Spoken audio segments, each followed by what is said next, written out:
upon a younger year, when all our shadows disappeared, the animals inside came out to play.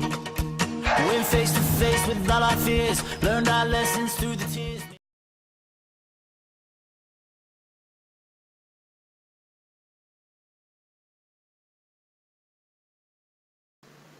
Bueno, muy buenos días para todos. Gracias por comparecer a este espacio de aprendizaje. Hoy vamos a tratar un tema que ya habíamos anunciado y es la promesa de compraventa, certificado de tradición y trámites. Le damos la bienvenida a Inmobiliaria Clarinés Mejía, a Inmobiliaria Multiobras y a todos aquellos que se están conectando. En este orden de ideas vamos a empezar en materia.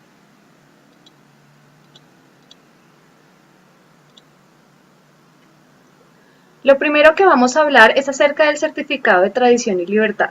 En charlas pasadas les anticipaba de la importancia de este documento porque básicamente es la hoja de vida del bien inmueble. Ustedes a diario trabajan con inmuebles para arrendamiento o para venta. Y en cualquiera de las dos operaciones ustedes tienen que verificar la naturaleza del inmueble. Esa naturaleza es una naturaleza de orden jurídico y qué mejor documento que el certificado de tradición y libertad, donde encontramos los datos jurídicos del predio como fecha de adquisición, escritura pública y cualquier otro gravamen o limitación sobre la cual pese el inmueble. Este documento certificado de tradición y libertad es expedido por las oficinas de instrumentos públicos de la zona competente. Vamos a ver que en ese certificado de tradición y libertad no vemos únicamente cómo se adquirió el bien, sino también vemos qué gravámenes lo afectan. Encontramos inicialmente un patrimonio de familia, que como en charlas pasadas lo explicábamos, es un gravamen que se constituye en favor de la pareja, de los hijos o de familiares dentro del segundo grado de consanguinidad. ¿Y que cuál es la principal implicación de este gravamen? Es que un bien afectado con patrimonio de familia no se puede vender a menos de que exista el levantamiento del gravamen por parte de una autoridad judicial o de un notario. Tengan en cuenta, señores, que si el inmueble que ustedes están ofreciendo en venta tiene patrimonio de familia, desde el inicio de la oferta mercantil ustedes tienen que hacer claridad de esta condición al aspirante a comprador. Y asimismo deben tener claro en qué etapa del proceso se encuentran. Entonces deben explicarle, mire, el inmueble tiene un patrimonio, pero ya se presentó solicitud de levantamiento ante el notario o estamos en el proceso jurisdiccional, etcétera. Si ustedes lo van a hacer por notaría, la convicción general es que va a ser muy rápido y en efecto es mucho más célere que el proceso judicial. Sin embargo, deben tener en cuenta que cuando quiera que existan menores de edad, es decir, cuando el propietario del bien tenga menores de edad, debe solicitarse un previo visto favorable por parte del defensor de familia. Quiere decir esto que usted presenta la solicitud, demuestra que cuando usted levanta el gravamen no va a afectar a sus hijos porque ya tienen otro inmueble de mejor valor o que con el producto de la venta usted ya está adquiriendo otra vivienda. Si lo hace así, muy seguramente el defensor de familia le podrá conceder la cancelación o la sustitución. Si el defensor de familia encuentra que no es viable la operación porque va a dejar perjudicado a su menor hijo o a sus menores hijos, entonces no se podrá levantar.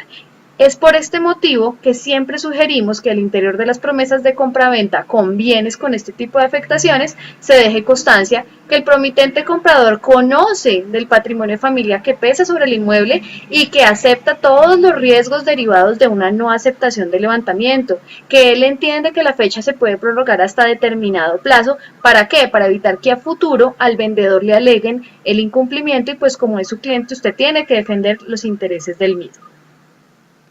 Encontramos un segundo gravamen y es el de afectación a vivienda familiar. Entonces, al igual que el patrimonio de familia es un gravamen que busca proteger a la familia, pero en este caso se constituye a favor de la pareja, también hace que el inmueble se vuelva inembargable. Pero a diferencia del patrimonio de familia, aquí yo no necesito de autorización del juez ni necesito autorización del notario. Sencillamente, si mi cónyuge está de acuerdo o los dos compañeros permanentes están de acuerdo, pueden levantar este gravamen a través de escritura pública. Vuelve a lo mismo, cuando usted está ofreciendo en venta el inmueble, usted tiene que hacerle saber al comprador que existe este gravamen y que está en espera el trámite de levantamiento. ¿Por qué? Porque muchas veces el inmueble está a nombre de uno solo de los cónyuges y el otro no le quiere firmar para el levantamiento. Si usted no hizo claridad de esa condición y llegada a la fecha establecida no se celebra el negocio, usted habrá incurrido en incumplimiento y en publicidad engañosa. Vamos a ver que existen también unos gravámenes que no, digamos, el pacto de retroventa no es tan común, pero aún existen algunos inmuebles grabados con este tipo de limitaciones, sobre todo los adquiridos en la época de 1945, 1950, cuando vinieron toda la propagación de programas de ayuda social con inmuebles. Cuando el gobierno entregó mucho de estos inmuebles y lo hizo a través de terceros, les colocó a las personas la condición de la retroventa. ¿Qué significa la retroventa? Significa que yo le vendo un inmueble a un tercero, pero en la escritura pública digo que me reservo el derecho de recobrar el inmueble. Quiere decir que yo coloco en 10 años, si yo quisiera, le devuelvo su dinero y usted me devuelve mi inmueble. Fíjense que este pacto de retroventa no es tan común, pero es bastante peligroso. ¿Por qué? Porque si yo ofrezco un bien en este sentido, con esta condición a un tercero, y esa condición se hace efectiva, ese tercero se puede ver claramente afectado cuando le soliciten la retroventa. Entonces, usted tiene que hacerlo saber porque si bien está en el certificado de tradición y libertad, pues por un tema de responsabilidad inmobiliaria no sobra que lo coloque al interior de la promesa de compra-venta. Encontramos también la hipoteca. Entonces la hipoteca, como ustedes saben, es un gravamen que busca garantizar el pago de una deuda. Cuando yo adquiero una deuda para garantizar y respaldar que sí le voy a pagar, le constituyo al acreedor esa hipoteca. ¿Qué quiere decir la hipoteca? La hipoteca implica que si el deudor no cumple con su deuda, pues persiguen judicialmente ¿con qué? Con el inmueble. Entonces van a iniciar un proceso ejecutivo hipotecario donde van a embargar el bien y lo van a rematar. Cuando ustedes hacen una promesa de compra-venta, ustedes saben que normalmente uno no puede venderlo con la hipoteca. ¿Por qué? Porque a menos de que el banco lo acepte, haya una subrogación de hipoteca, pues va a ser un problema para el comprador. Entonces, de hecho, las notarías no permiten que se haga esa venta de esta manera. Y si lo permiten, pues es bajo el riesgo del comprador. Encontramos otro gravamen y es el de la valorización. Ustedes saben que existe en Colombia unas contribuciones, que son las contribuciones por valorización, que son una especie de tributos que lo que buscan es generar un cobro por el beneficio que una persona recibe directamente a cargo de una obra pública. Entonces, por ejemplo, usted tiene un inmueble en la avenida 19 y resulta que en esa avenida hicieron una construcción y una semaforización que le va a implicar a usted un incremento del valor del bien inmueble. Entonces, en ese caso, a usted le cobran una contribución por valorización, pero resulta que usted no la ha pagado. Entonces, ¿qué hace la administración municipal o administración distrital? Le inscribe una medida en el certificado de tradición y libertad como diciendo, mire, este señor debe este dinero, al que quiera comprar, primero póngase al día. Y de hecho, cuando usted va a la notaría, le piden que un paz y salvo del IDU, en el caso de Bogotá, o un paz y salvo de la entidad donde diga que está al día con valorización. Encontramos también dos tipos de gravámenes que devienen de los procesos judiciales. Entonces, inicialmente encontramos la inscripción de la demanda y los embargos. ¿Cuál es la diferencia entre uno y otro y cuáles son sus factores en común? Entonces, tanto la inscripción de la demanda como el embargo son solicitados por el demandante al interior de un proceso civil o laboral en el caso de la inscripción, y esa solicitud la decreta quién o la accede quién, un juez. En el caso de la inscripción de la demanda es una medida preventiva, es decir, sencillamente advierte, usted va a encontrar en el certificado de tradición y libertad que va a decir que el bien tiene una demanda, que hay un proceso en curso, que pilas que de pronto puede llegar a salir condenado y se puede llegar a perder el inmueble, pero es una simple advertencia para que el comprador esté sujeto a las posibles resultas. En cambio, en el embargo ya no es una medida preventiva, es una medida efectiva. Quiere decir que en el embargo ya yo saco el inmueble del comercio y no puedo vender un inmueble embargado. Hay que tener mucha precaución con estos señores porque muchas veces las personas que están incursas en procesos ejecutivos y sus bienes están embargados, lo que hacen es tratar de buscar recursos con miras a pagar sus obligaciones y entonces ofrecen en venta, prometen en venta los inmuebles y siempre le colocan el inmueble se hará a la tradición el 20 de diciembre, por dar un ejemplo, del 2018, pero resulta que no dicen que el bien está embargado. Y si bien es parte de la diligencia del comprador ir y mirar el certificado de tradición y libertad, ustedes como asesores inmobiliarios no pueden participar en este tipo de operaciones en las que la gente, digamos, de inocencia termina comprando bienes que claramente no están en el comercio y van a perder su dinero. En una época, este tipo de conductas era constitutiva de estafa y la fiscalía los investigaba y los jueces penales condenaban por esta conducta punible. Sin embargo, ya hoy en día se ha dicho que, como quiera que el certificado de tradición y libertad es un documento público y que el comprador debe ser diligente e ir y mirar el certificado antes de, pues ya no será un proceso penal, pero sí implica el inicio de un proceso civil con todas las consecuencias judiciales que ello amerita. Vamos a encontrar también otros dos gravámenes que afectan es el uso como tal, el uso y el goce del inmueble. Entonces, si el inmueble tiene un usufructo, quiere decir que hay un tercero que tiene derecho a usar y a gozar el inmueble. Ese usufructo, como es de bien inmueble, debe constar a través de escritura pública, y si está a través de escritura pública, pues debe haberse inscrito en el certificado de tradición y libertad. Entonces, si usted va a ofrecer en venta un inmueble con usufructo, usted tiene dos opciones. La primera y la más razonable es, dígale al señor que le está vendiendo, que es el nuevo propietario, que cancele el usufructo. ¿Para qué? Para que cuando vendan el inmueble se lo vendan completico a la persona que lo va a adquirir. Y la segunda opción es, si el usufructuario lo acepta y el comprador lo acepta, pues que el comprador adquiera solo la nuda propiedad y el usufructuario sigue viviendo ahí. Obviamente eso depende de los intereses de la parte. Aquí no hay como tal una regla jurídica, pero sí es importante que ustedes dejen claridad en el tema, porque si a futuro el comprador quiere pasarse al inmueble y encuentra el usufructuario, pues mal podría reclamarle a usted y decirle, no, es que yo necesito hacer uso de este inmueble porque ya venía con una restricción. También encontramos el contrato de arrendamiento. Entonces el contrato de arrendamiento puede constar por documento privado o por escritura pública. En cualquiera de los dos casos, no implica que el contrato de compraventa no se pueda celebrar. Lo que sucede es que va a haber una limitación del uso por parte del comprador y en este sentido hay que advertirla. Bueno, atendiendo la dinámica de charlas previas, ustedes recordarán que siempre hemos hablado que todo contrato, llámese arrendamiento, llámese mandato, administración, promesa de compraventa, tiene unos requisitos de existencia y validez, que sin esos requisitos el contrato o no nace en la vida jurídica o sencillamente nace con un defecto y entonces puede ocurrir que un juez de la República lo declare como no válido. El primero de los requisitos para la existencia es la capacidad jurídica. Y entonces yo les decía que tocaba tener mucha atención cuando se trataba de personas naturales porque claramente no puede firmar una promesa de compraventa un menor de edad directamente, sino que en principio deben ser personas mayores de edad y personas completamente capaces.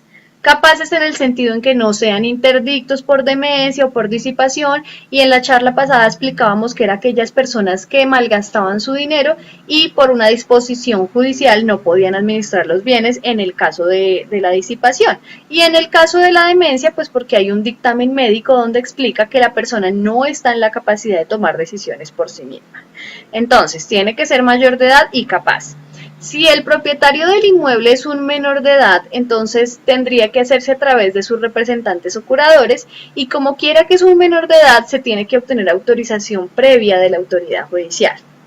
Finalmente tenemos que, si la compraventa se celebra entre personas jurídicas, recordemos que para que una persona jurídica pueda adquirir o vender un bien inmueble, pues debe estar dentro de su objeto social esta operación. Y también decíamos que como es un ente ficticio, la persona jurídica actúa a través de su representante legal, que en este sentido, cuando yo vaya a celebrar un contrato con ellos como asesor inmobiliario, tengo que mirar en el certificado de existencia y representación legal que esta persona, este representante legal, pueda suscribir este tipo de contratos, pues estatutariamente muchas veces se pacta que los representantes legales solo pueden firmar determinados contratos y hasta determinada cuantía.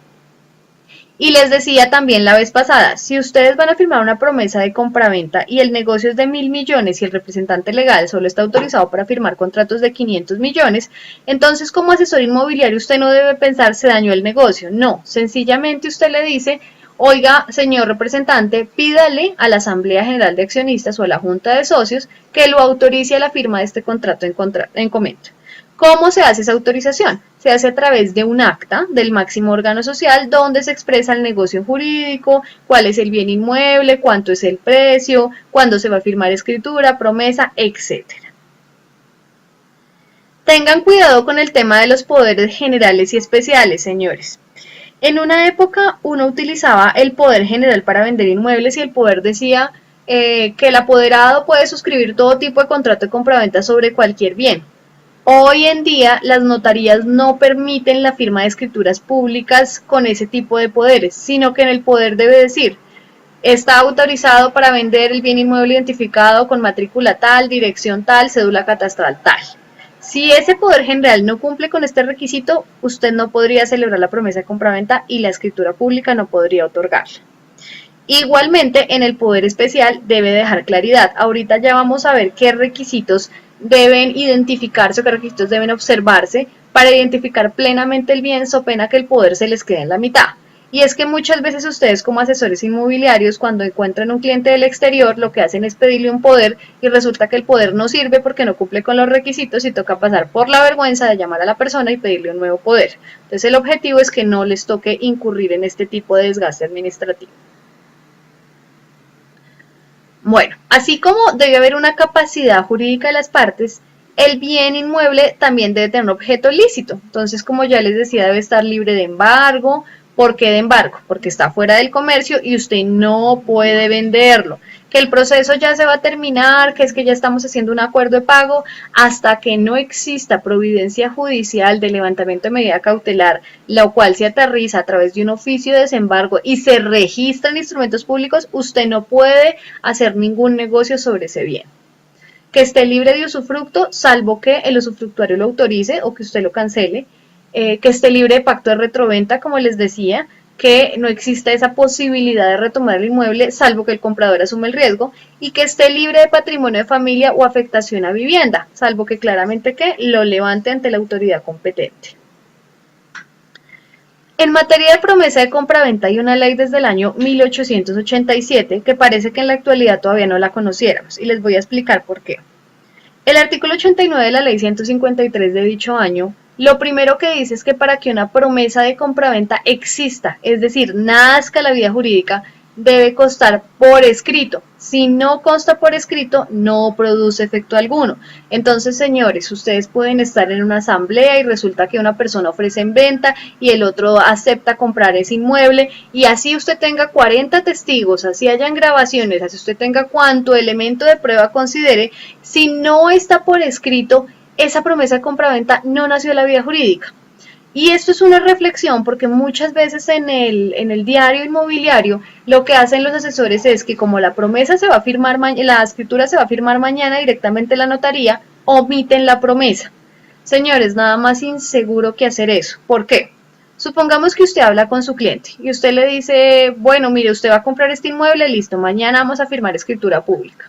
Y quedan en ir mañana al mediodía. A usted le llega otra oferta y usted le dice a ese tercero, no, qué pena, ya el inmueble está vendido.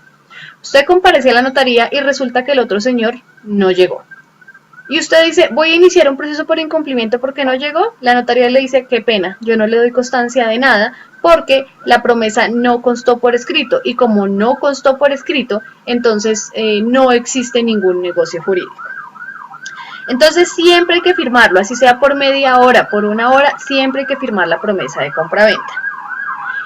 En esa promesa de compraventa debe haber claridad sobre el plazo o condición so pena de nulidad absoluta. Ojo con este requisito. Muchas veces nosotros colocamos, se pagará la suma de 100 millones, 40 millones a la firma y 60 millones cuando desembolse el banco.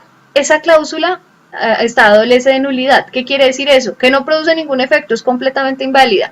¿Por qué? Porque usted tiene que establecer con claridad el plazo o condición.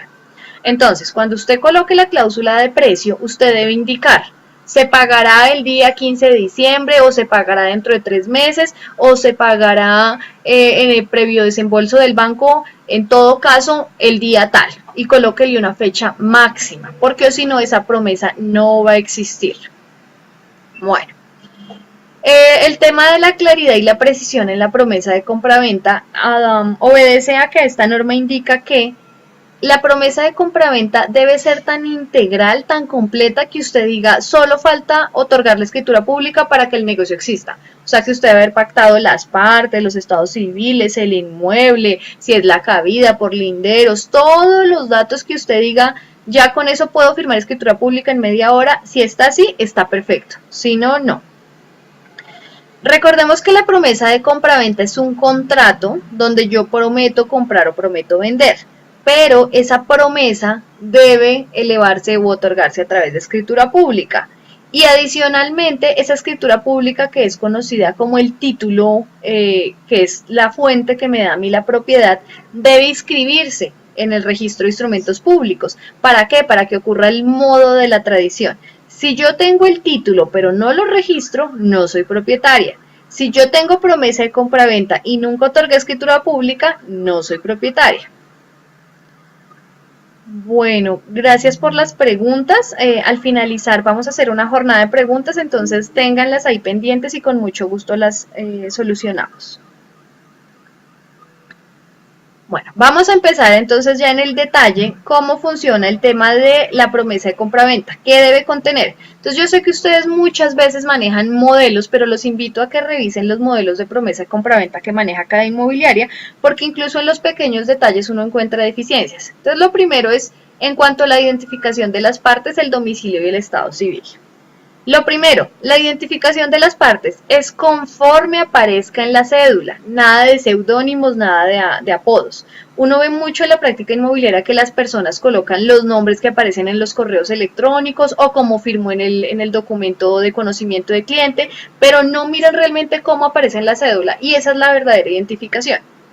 También deben indicar el domicilio. El domicilio es la residencia con el ánimo de permanencia. Entonces, ojo con esto porque muchas veces en clientes extranjeros vemos que colocan en las promesas domiciliado en Bogotá, domiciliado en Cali, domiciliado en Medellín. ¿Por qué? Porque como es un modelo, entonces la gente no entra a revisar eso. Y miren que no es un tema de forma, no es algo de me equivoqué en el domicilio y no pasó nada, no. Lo que sucede es que el domicilio es supremamente importante a la hora de iniciar un proceso judicial, porque si hay un incumplimiento, entonces toca iniciar un proceso en el domicilio del deudor o del incumplido. Entonces, si usted colocó que era Bogotá, pues usted va y coloca la demanda en Bogotá, pero el juez le va a decir que pena, este señor está domiciliado en Suiza. Entonces, es importante colocar el domicilio de las partes, pero también es importante colocar una cláusula de domicilio contractual. ¿Por qué? Porque fíjense en estos casos que, por dar un ejemplo, el vendedor tiene el domicilio en Cali y el comprador lo tiene en Suiza. Usted no va a iniciar el proceso en Suiza, entonces usted coloca una cláusula que diga domicilio contractual, que sin perjuicio del domicilio de cada una de las partes, se fija como domicilio contractual la ciudad de Pereira, por dar un ejemplo, donde a usted le quede fácil.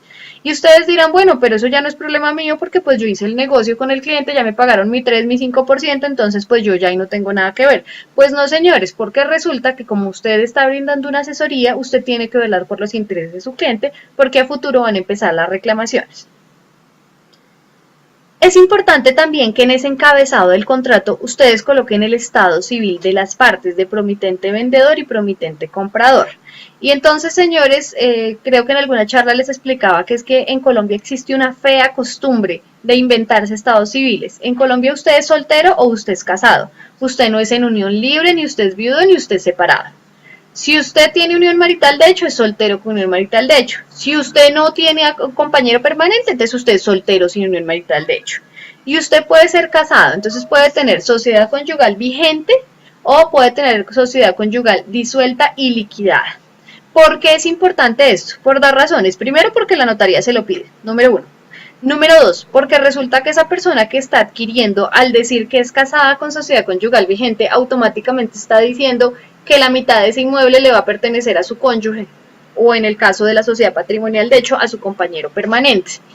Cuando las personas incurren en falsedades con el ánimo de fraudar los intereses de su compañero, usted no puede participar en eso. ¿Por qué? Muchas veces uno ve que el asesor inmobiliario le preguntan, mire, lo que pasa es que yo voy a adquirir este bien y yo estoy viviendo con esta persona, pero estamos peleados y yo no quiero que le toque nada. Entonces el asesor inmobiliario, muy seguramente ninguno de ustedes, pero muchos los ve uno en la calle, le dice al cliente, tranquilo, cuando usted firme la promesa y la escritura, usted diga que usted es soltero y ya no pasa nada. Señores, eso es una falsedad y al consignarse en una escritura pública es una falsedad en documento público.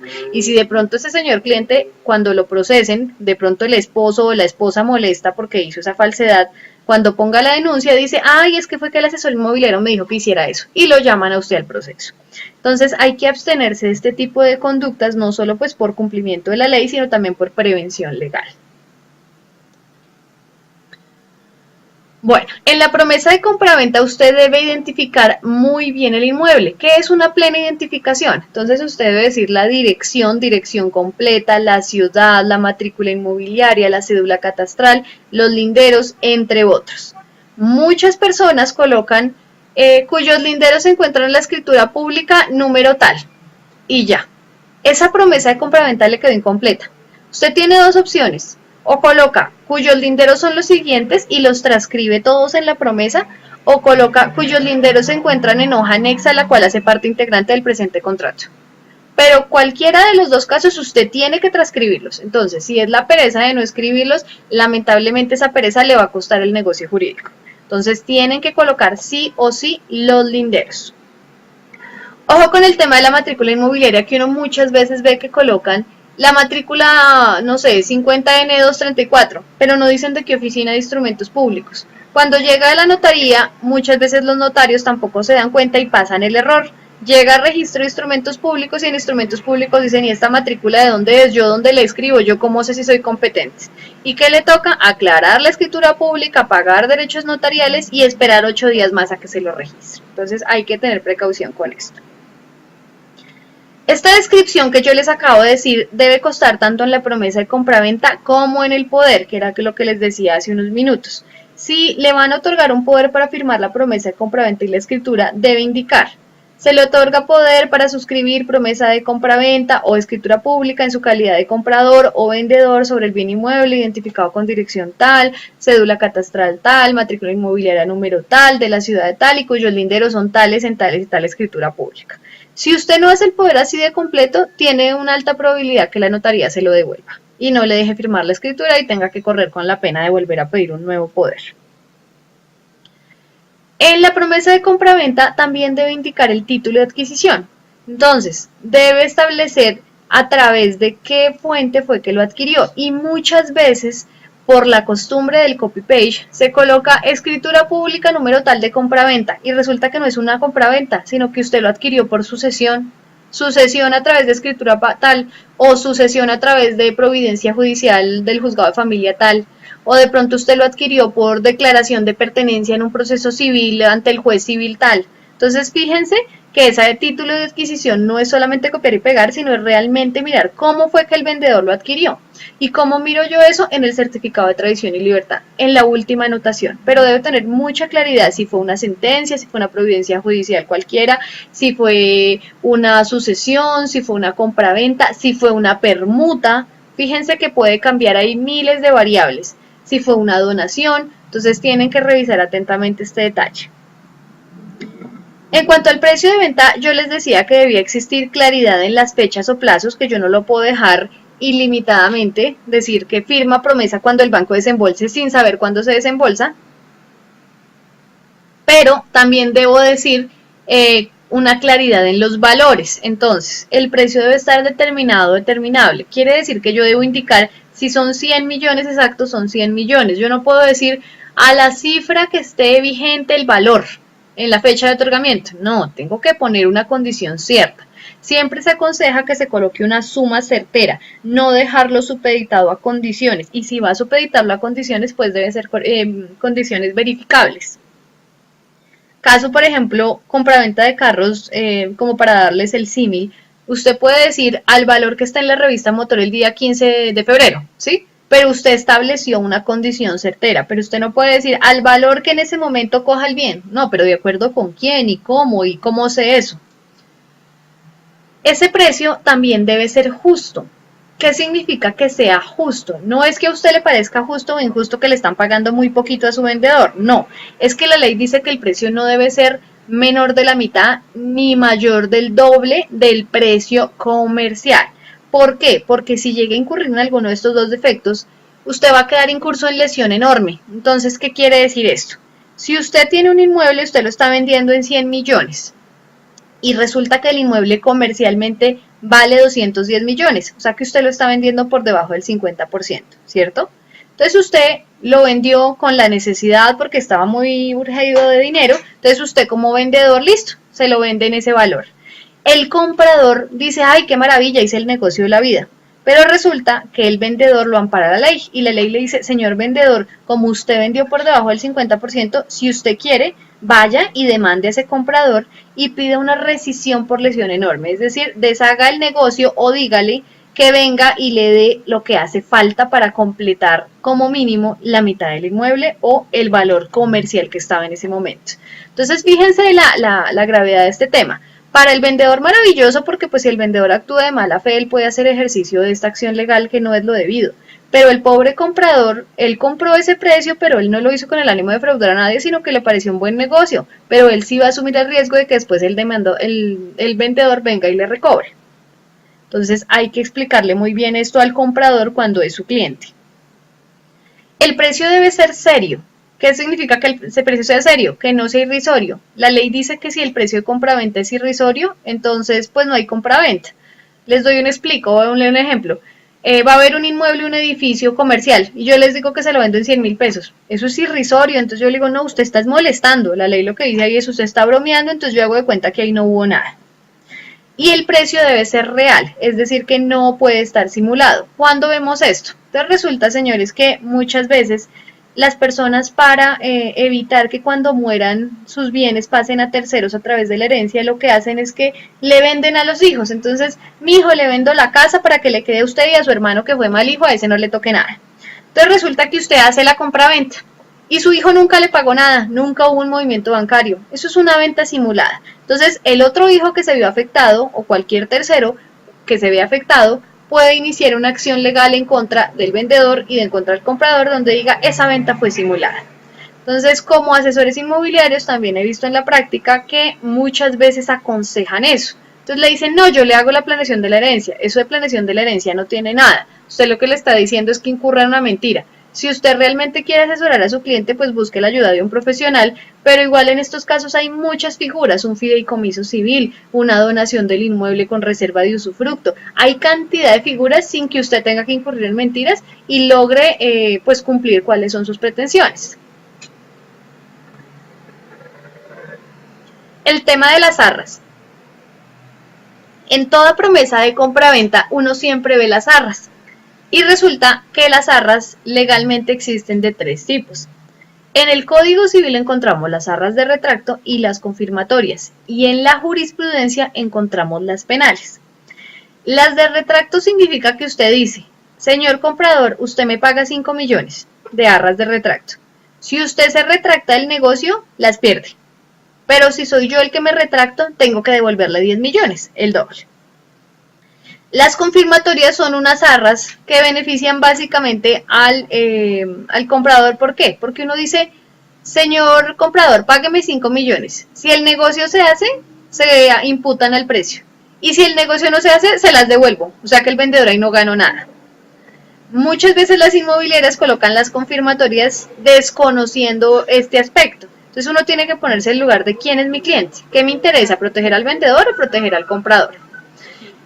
Y finalmente encontramos las arras penales. Como les decía, las arras penales son de origen jurisprudencial y tienen como un mixto. Entonces lo que dice es, si usted se retracta, las pierde dobladas, pero si se hace el negocio, las imputo, y si no, las pierde el otro. Entonces fíjense que es un mixto. Estas arras ya, bueno, el doctor Bonivento las sacó en una publicación en el año 2002, si memoria no me falla. Y de ahí en adelante algunas personas empezaron a usarla y en el gremio inmobiliario también las vemos. Pero les soy sincera, en el tema judicial, cuando uno lleva contratos de promesa de compraventa ante juzgados para ejecutar, dicen que esas arras no son válidas porque no son claras, porque son confusas, porque no cumplen con los lineamientos de la jurisprudencia. Entonces uno más bien le dice pacte, retracto o confirmatoria según el interés de quien sea su cliente. Ojo con el tema de las arras, de no confundirla con la cláusula penal. Uno ve que en las promesas de compraventa de las inmobiliarias dice, se pactan como arras 5 millones y en caso de incumplimiento tendrá que pagarle 5 millones al vendedor. Entonces uno dice, espera un momentico, usted me está confundiendo retracto con incumplimiento. Entonces, el retracto es cuando yo me retracto. ¿Qué significa que me retracto? Que después de haber firmado la promesa, llego allá a la escritura, a la notaría y digo, ya no quiero firmar o sencillamente no voy. Ese es el retracto. El incumplimiento es cuando usted incumple sus obligaciones. Por ejemplo, usted tenía que tratar de conseguir un crédito ante el banco tal y tenía que llevar la carta de aprobación. Usted no lo hizo, usted está en incumplimiento. Entonces, ¿le cobro barras? No, le cobro cláusula penal. Hace como unos 4 años hubo un caso bastante famoso en Bogotá con una bodega que se le alquiló a Hyundai y sucedió eso, que resulta que ellos impusieron arras de retracto por incumplimiento. Entonces, inicialmente el juez accedió a las pretensiones y de hecho el juez está en la cárcel hoy por esa decisión. Y el punto era ese, que se confundió la figura y usted no puede retener las arras y decir es que las cojo para pagar el incumplimiento, no. Si usted quiere el incumplimiento, usted tiene que iniciar un proceso judicial, usted no puede retener nada de eso, a menos de que en el contrato usted haya colocado una salvedad como que en caso de incumplimiento podrá imputarse de cualquier suma que por cualquier título haya entregado el comprador. En caso contrario, si usted hace eso, pues va a tener un problema jurídico. Bueno, también debe tener en la promesa lo que les decía al inicio y es la claridad sobre las limitaciones del dominio. Entonces, que si el inmueble tiene un patrimonio de familia, que usted le diga que hay un patrimonio constituido mediante la escritura pública tal, que en el momento se encuentra tramitando su levantamiento ante el juez tal o ante el notario tal, que el comprador acepta el riesgo, que sabe que puede demorarse, que sabe que en registro pueden devolverlo, donde usted le coloque todos los riesgos, cosa tal que usted quede completamente cubierto. Y usted también debe colocar la fecha para otorgar la escritura pública. Entonces, esa fecha debe ser cierta, al igual que la notaría.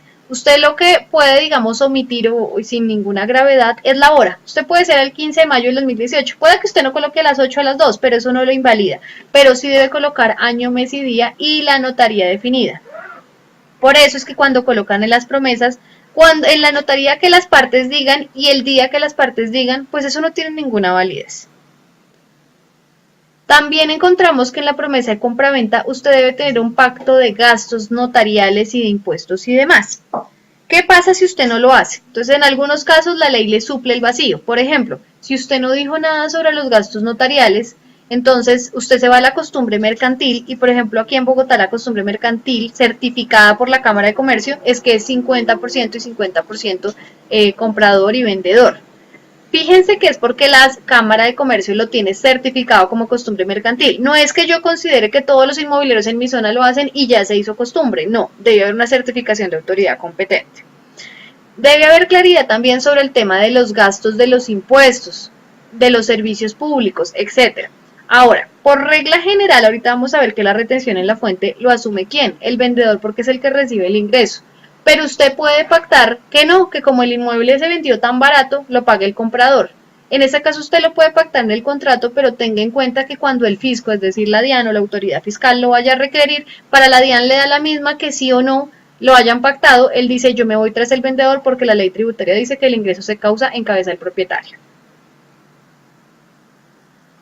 Fíjense que de lo que hemos hablado se deducen pues unas conclusiones básicas y es que ustedes tienen un importante rol como asesores comerciales al momento de la oferta, o sea, al momento de ofrecer el inmueble. No es solamente colocar el aviso de se vende, no es solamente hacer la publicación en redes sociales, en sitio web, es que usted tenga la claridad que lo que usted haga desde ese momento va a incidir en toda la etapa de la compraventa y con posterioridad.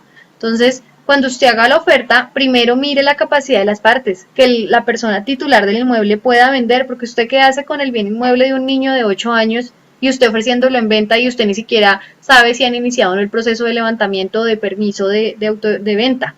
Entonces, tiene que evaluar la capacidad.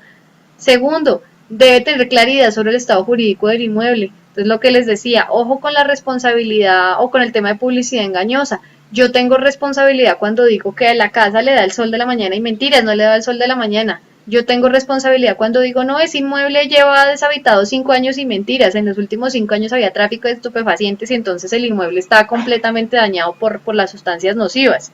Sí, entonces tengo que tener claridad y no puedo ocultar detalles. Obviamente tampoco le voy a decir, no, es que los últimos personas que están en este inmueble lo tienen acabado. No, pero pues usted sí tiene que hacer realmente una oferta comercial coherente con la realidad. Si hay un problema de redes, usted tiene que decirlo. En las promesas de compraventa es importante decir cuando son inmuebles antiguos. ¿Por qué? Porque uno le dice, mire señor comprador, esta casa se construyó en el año 1940. ¿Cuántos años han pasado? Pues usted acepta los riesgos, sabe que los ductos, las tuberías van a tener problemas. ¿Lo acepta sí o no? Si usted le dice que está en perfecto estado de funcionamiento, pues usted mismo se está poniendo la soga al cuello porque está incurriendo en publicidad engañosa y pues ese comprador eventualmente le puede colocar una acción por publicidad engañosa ante la superintendencia, que créanme que las multas hacen básicamente que cierre una empresa inmobiliaria.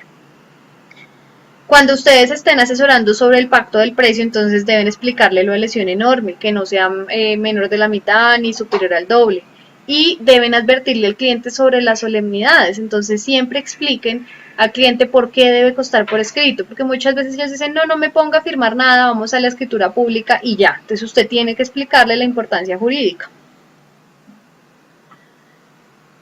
Después de que usted ha firmado la promesa de compraventa y estableció que el día 24 de abril iba a firmar escritura pública, entonces, bueno, usted se va ante la notaría. Tiene que verificar primero el estado del predio. Entonces, que esté a paz y salvo por predial, que no tenga pendientes contribuciones por valorización, que esté al día en administración si está sometido a propiedad horizontal. ¿Por qué? Porque si usted no valida estos requisitos, pues básicamente la notaría no le va a correr la escritura pública. Bueno, entonces usted va y entonces hace la escritura pública y allá hace todo lo que le dice el notario. Entonces ya saben que la escrituración genera unos gastos, unos derechos notariales. Entonces yo les decía, en principio es lo que las partes digan. Si en el contrato yo quise pactar que 70-30, 50-50 o todo lo asume el comprador, pues así está bien y no hay problema. Si usted no lo pacta, le toca irse a la costumbre mercantil, que en algunas ciudades es 50 y 50. Ustedes saben que en el momento en que yo otorgo la escritura pública, el notario hace algo que se llama retención en la fuente. Y acá no me voy a meter en materia financiera porque pues ya hay otra persona que les va a explicar ese tema, pero sí quiero hacer una breve mención para que lo tengan en claro. Entonces, la retención en la fuente es un mecanismo anticipado de impuestos que se practica ¿a quién? Al vendedor, porque es la persona que recibe el ingreso. Entonces, en principio y por regla general es el 1% y la practica la notaría, pero hay unas excepciones. Entonces, por ejemplo, si el vendedor es una persona jurídica y el comprador es una persona natural y el inmueble no es para vivienda, sino por ejemplo para fines comerciales, el notario practica una retención del 2,5%, ya no del 1%. Si el vendedor es una persona jurídica y el comprador es natural y el inmueble es para vivienda, usted le practica el 1%, bueno, el notario le practica el 1% hasta 663 millones y el 2,5% de ahí en adelante. Estas cifras están para el año 2018. Si el vendedor es natural y el comprador es jurídica o gran contribuyente, ahí la retención no la practica el notario, la practica el comprador y entonces practica al 2,5%. En estos casos, señores, que la retención la practica el comprador, ¿qué tienen que verificar ustedes a través de su departamento contable? Y ustedes como asesor comerciales deben saberlo para que cuando les hablen no queden en velo. Entonces, primero que en el RUT, en el Registro Único Tributario, la persona tenga la calidad de jurídica, de gran contribuyente o de agente de retención. Y segundo, usted tiene que decirle a ese vendedor, a ese comprador, que tiene que llevar la certificación de la retención a la notaría, porque si usted no le informa al señor notario que existe esa retención ya, el notario vuelve y se la practica. Entonces es importante que lleven ese documento. Ya después de que usted tiene la escritura, se ha pagado la retención en la fuente, los gastos notariales, entonces yo les decía que hay título y modo. El título es escritura pública, puede ser permuta, puede ser compraventa, puede ser sucesión, lo que ustedes quieran. Entonces ya viene el modo, que es la tradición. Entonces para que ocurra el modo, usted tiene que llevarla a registro, inscribirla o registrarla en la Oficina de Instrumentos Públicos. Allá se paga la beneficencia, que es el 1%, y los gastos de registro. Antes decíamos siempre que era el 1,5%, ya no. Desde hace como 2 añitos se paga el 1% de beneficencia y de gasto de registro se paga según la cuantía del negocio. Entonces, si la compraventa es desde 10 salarios mínimos hasta 150 salarios, usted paga el 4,71 por mil. Si es entre 151 salarios mínimos y 300 salarios, usted paga el 5,30 sobre 1000. Si es entre 301 salarios mínimos y 500 salarios mínimos, usted paga el 5,60 sobre 1000. Y si es de más de 501 salarios mínimos, usted va a pagar el 5,70 por 1000. Entonces, fíjense que ya no es el 1,5, es el 1,47, el 1,53, el 1,560, según el caso. Si la cuantía del acto es de 0 pesos o es hasta 9 salarios mínimos, usted pagará de registro 34.000 pesos. En este orden de ideas abrimos la sección de preguntas. Vamos a empezar en el orden. Entonces, me dice qué tan necesario es autenticar una promesa de compraventa. Bueno, cuando ustedes van al Código Civil y cuando van a la ley que les digo en 1887, en ningún lado dice que la autenticación es un requisito para la existencia de la promesa de compraventa. Sin embargo, sí es bastante aconsejable y yo legalmente sí lo veo necesario. ¿Por qué? Porque resulta que usted tiene que garantizar que la persona que esté suscribiendo la promesa sea él. Por ejemplo, en el caso del vendedor. Piénsese que últimamente hay muchas estafas y muchas maniobras fraudulentas por parte de delincuentes donde van y venden los inmuebles y firman promesa de compraventa, ¿sí? Si usted no tiene por lo menos la claridad o la certeza de que quien le está vendiendo es quien aparece en la cédula y el mismo que aparece en el certificado de tradición, pues válgame qué problema. Entonces, no es obligatorio por ley, más si pues lo recomendamos y máxime cuando usted hace una presentación personal o una autenticación, hay algo que se llama la fecha cierta. Y es que en el momento en que usted firma ante notario, se entiende que a partir de ese momento ya el documento adquiere como cierta veracidad y presunción de certeza. Entonces es más difícil que después la otra parte diga, no, es que yo no hice ningún negocio con usted, porque pues ya hay un reconocimiento ante notaría, entonces muy recomendable. Bueno, dice, lo otro es que cuando es desembolso por crédito hipotecario, el banco pide que se firme escritura para poder desembolsar. Algunas personas se molestan por esto, pues no hay garantía. Sí, señora, tiene toda la razón. Muchas personas se molestan desafortunadamente, pero es que esa es la garantía que tiene el banco. ¿Por qué? Yo les decía que la hipoteca era un respaldo que tenía el acreedor, ¿cierto? Entonces, resulta que el banco dice, yo cuando empiezo a soltar el dinero, cuando yo ya tenga constituida la hipoteca, cuando tengo constituida la hipoteca, cuando ya en el certificado de tradición aparezca. Entonces hay que explicarle al comprador es eso, decirle, mire, igual tenga la tranquilidad que si un banco va y firma escritura de compraventa, ya es muy difícil que después de que firme se retracte. No he visto el primer caso en Colombia. O sea, puede suceder que el momento de la fecha de la escritura diga, no, esta persona perdió capacidad de pago, se endeudó, yo ya no le voy a desembolsar, pero es antes de la escritura. Pero después de la escritura, pues claramente el banco no se va a retractar. Es una posibilidad, pero como les digo, en la práctica eso no se ve. Hoy en día la notaría se encarga del registro. Bueno, sí, efectivamente hay muchas notarías que prestan el servicio y uno les paga. Notariales, retención en la fuente, registro y beneficencia y ellos van y hacen el pago. Pero no se confíen con eso, porque ha sucedido casos que la notaría se encarga de todo y pasan los meses y de pronto se les olvidó la escritura y resulta que llegó un embargo sobre el predio y como no lo habían registrado, pues qué pena, le tocó a usted la afectación de ese embargo. Entonces, si lo va a hacer a través de la notaría, maravilloso, pero cerciórese de que se cumpla esta condición. ¿El estado divorciado sería soltero? Ok. Entonces, efectivamente, si yo no soy casado, soy soltero. Y puedo ser soltero que esté conviviendo con alguien o puedo ser soltero que conviviendo con alguien. Entonces será soltero con unión marital de hecho o soltero sin unión marital de hecho. ¿Alguna otra pregunta?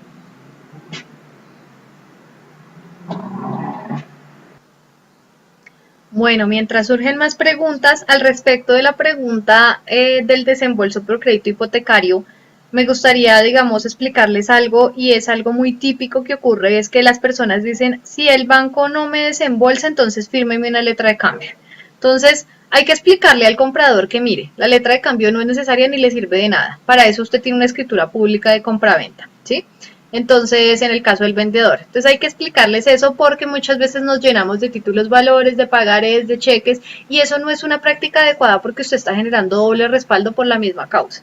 Y adicionalmente, pues va a tener un inconveniente porque después si no devuelve los títulos podrían ejecutarlo.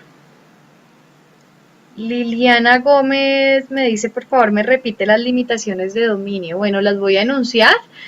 Sin embargo, pues la presentación va a quedar en acceso para ustedes, pero procedo a enunciarlas. Patrimonio de familia, afectación familiar, hipoteca, usufructo, inscripción de demanda, embargo, inscripción por valorización, pacto de retroventa. Esas serían como básicamente.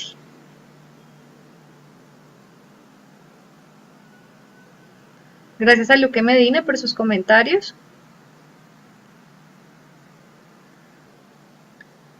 ¿Cuánto tiempo tarda en levantarse un patrimonio familiar? Bueno, cuando ustedes van a la ley, en el Código General del Proceso, que es el que rige el procedimiento judicial, en ninguna parte dice si tiene una duración máxima.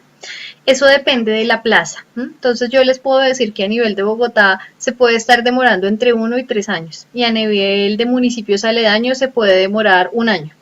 A nivel notarial tampoco hay un término, pero si se cumple con los requisitos y realmente existe otro inmueble con el cual yo pueda sustituir el gravamen o se puede acreditar la cancelación, más o menos se está demorando entre 60 y 75 días.